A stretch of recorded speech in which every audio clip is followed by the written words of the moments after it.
It's been 6 years since he left the Dales, and last night, bad boy Ross Barton made a shocking return. Stay soft on your feet, yeah? Protect that injury and do it for your family. Do it for Rocky, yeah? Good lad, good lad. Oh, my God.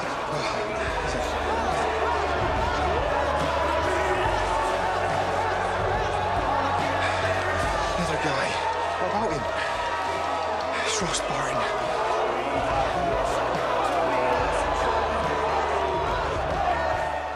Amazing. Michael Parr, who plays Ross, joins me now. Did you watch that at home last night, your big return, or not? No, I didn't see it last night because we were on the train coming down to London, but I've been tagged in clips online and I was quite pleased with what I saw. I thought you said your phone had blown up last night when the episode went out. Yeah, my Instagram, WhatsApp, everyone messaging me saying, you know, welcome back and stuff. It felt good.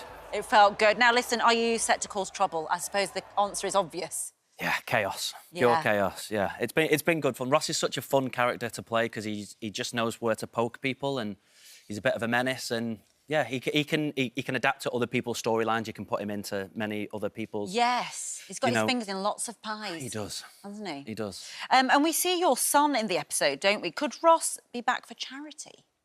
Well, there's certainly going to be drama there, and they've got a long history, but she's not the main reason he comes back. It's Moses that, you know, he wants to be in his life. But when you put Ross and Charity together, there's always going to be trouble. Yeah, and listen, you come in fighting, as we saw, and that is something that you've been able to bring from your own personal life into the show, isn't it? Because you're massive into it. Is it Thai boxing? Is this what we're seeing you do here? Yeah, that's not a very good clip.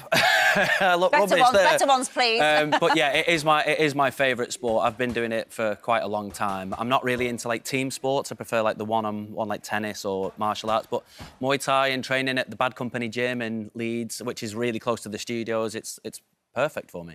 And so is this a sort of coincidence that your character is this big, or is that partly because they knew you can do it? That's a good question. I don't know. I don't know if they wrote that in because they knew I could do it. I don't think they did because other people have had like similar storylines. I think it's just one of those things that it just lends itself to, you know, me being able to do it. So now they're making the most of it. Yeah, and we've got an exclusive look at tonight's episode. Should we do that? Let's see.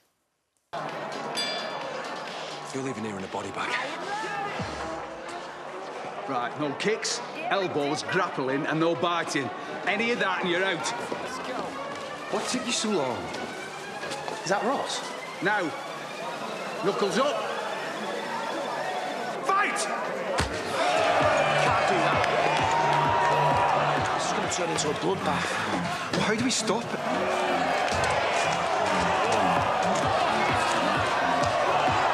It's all a bit brutal, isn't it? Yeah, really, I didn't realise at the time, but it reminds me of Snatch with Brad Pitt when he gets headbutt before the fight starts. Yeah. Listen, how does it feel to be back after 6 years away?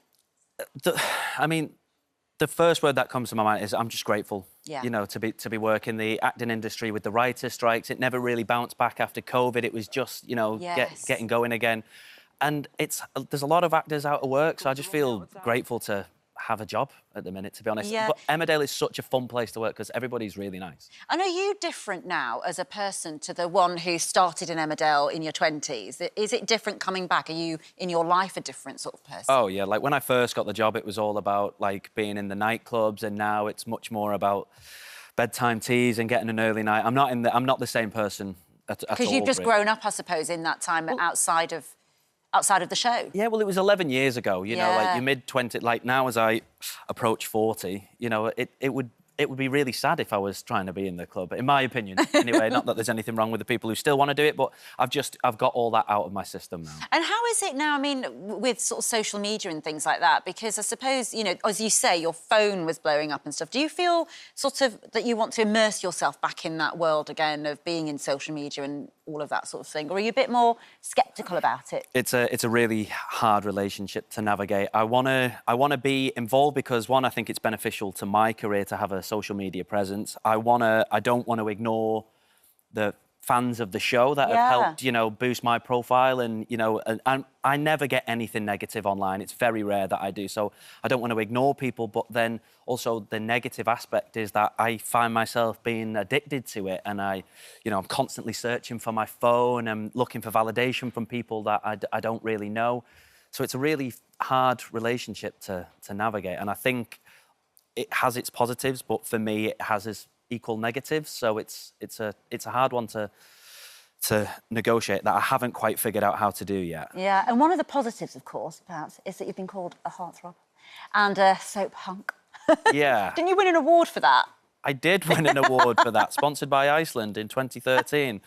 And that feels like a long time ago. Yeah, it's weird because, you know, I never wake up and look in the mirror and go, oh, yeah, heartthrob. So it's weird when other people call me it, but ultimately, I'm very grateful and humble. Yeah, lovely stuff. And you're back in Emmerdale tonight at 7:30 on ITV1, and it is great to have you back on the TV screens on a regular basis. Good to see you.